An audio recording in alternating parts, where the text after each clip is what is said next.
In 1949, earth-shaking changes took place in the land of China.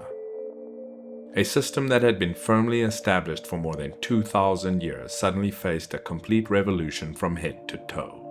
What kind of transformation did Xingyi Quan, an art that had developed from the cold weapon era until then, experience in this new era? And why were the martial arts later labeled as empty arts?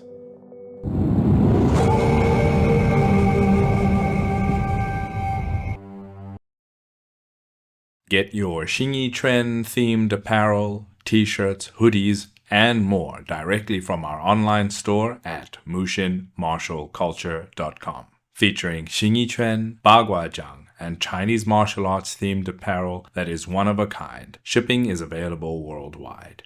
Additionally, you can order your copy of Dragon Body, Tiger Spirit, a translation and explanation of the classic text of Xingyi Quan as well. Get yours today by ordering directly from mushinmartialculture.com.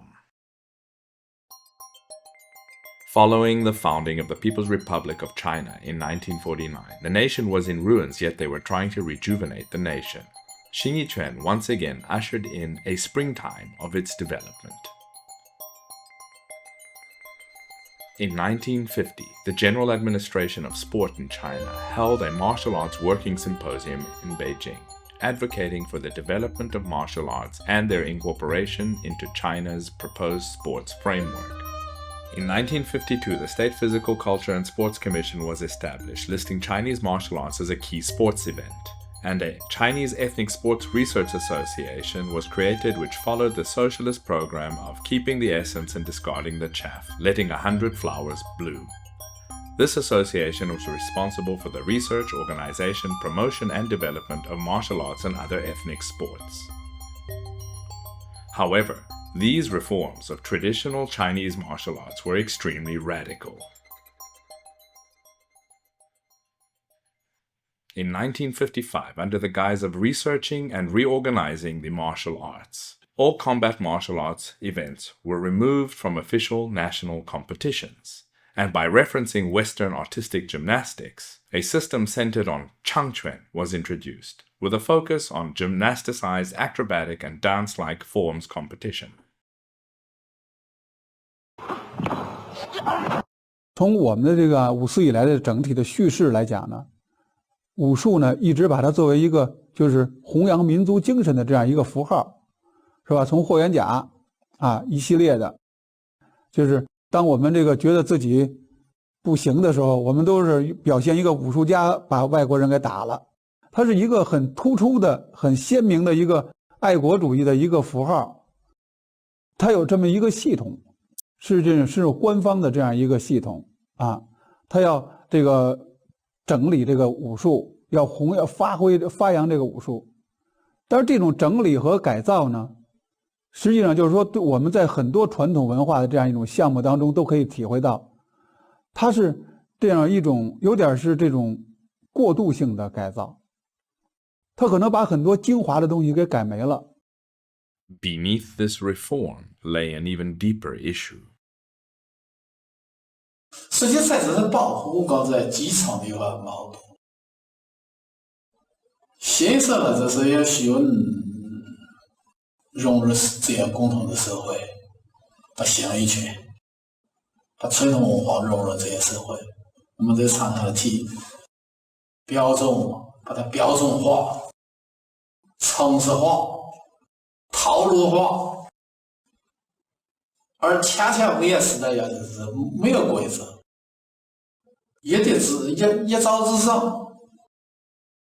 真正能看出两个时代的分别来，所以你觉得不光光是他热兵器、冷兵器的东西，他是热兵器、冷兵器，你觉得划时代的时候，把这些时代划开，逐渐的，他逐渐的，你觉得这种悖论感开始显现。武术到底是建设还是积极的？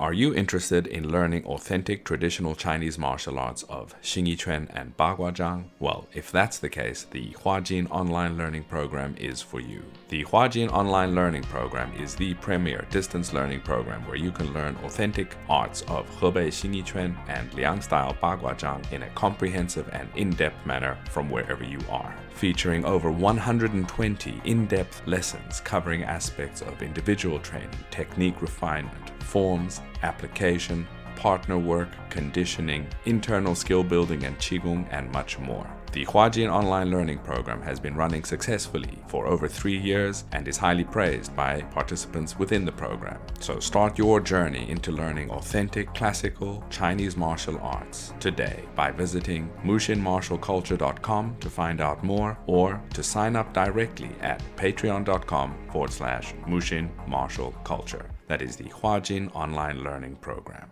Enroll today. The essential core of martial arts is combat. Without this core, what remains of martial arts? Without this, can it still be called a martial art? 机械手段的高博，这个这些时代到底需不需要机械？民间的这个武术家们呢，常常并看不起这个体制内的这些武术家，认为他们没有什么真的玩意儿。可是这个民间的这个武术呢，又被大家认为，第一，它带有封建色彩，它的仪式，比如说拜师，要烧香，要磕头，要拜祖师爷，那么再加上他们这个练的这个东西，比如说练八卦掌，他要讲易经啊，讲阴阳五行啊，这个现在来说，大家认为这是传统文化了，可是50年代，这个很多都认为是迷信。就是说，他们这个民间的这样武术的这样一种这种仪式或者说行为外人不一定能够理解特别是像受到新文化熏陶的人尤其不能理解这种关系。其实你现在想起来，他们关系非常好，就是他们那种真是师徒如父子的那种一种关系但是你会觉得这种关系不平等。包括我自己说老实话，我也不接受我也觉得我爸他们这个烧香磕头拜师这种仪式确实很封建。从我们这个年轻人就小孩从学校接受的教育来讲，对这个东西是格格不入的。However, during this time, back in Taigu, the home of Xingyi Quan, many people could still be seen practicing their martial art. 开始这个教在群，这没到武馆，也没在学校上的嘛。这在你刚刚我师傅从我那下好，回来这有些在指教的在对劲的，这个新爱的，这些在那教。这文化革命的话，是都吓的。在上班在烧炒的上班在听着唱。这卫队时期，这把开始这我们出嘛，我这好像没老拿到武馆了。这我们要求都我也是和这基本我在修后什么都刚给领取了。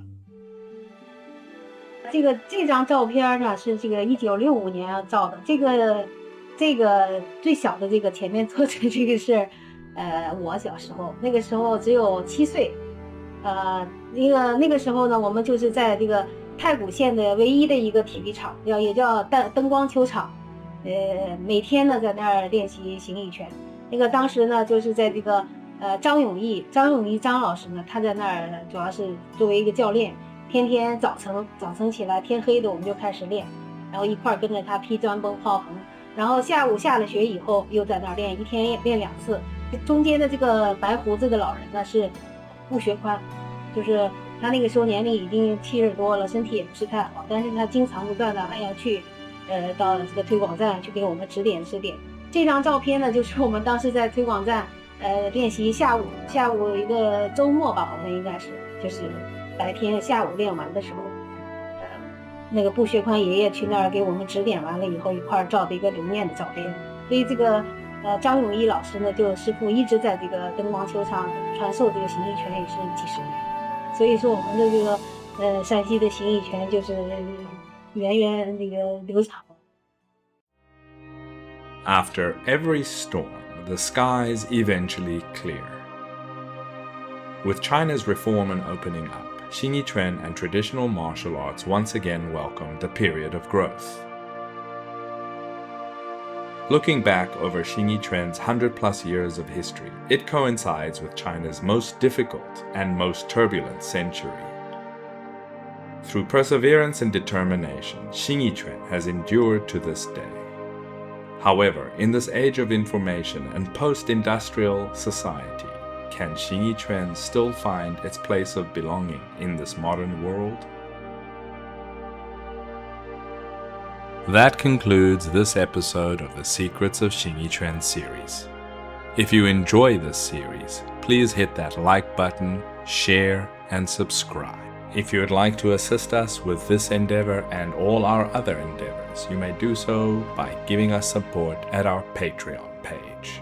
We have 2 general support tiers as well as a 3rd tier, the Hyden online learning tier, in which you can learn the arts of Hebei Xingyi Quan and Liang style Baguazhang through our in-depth online learning program.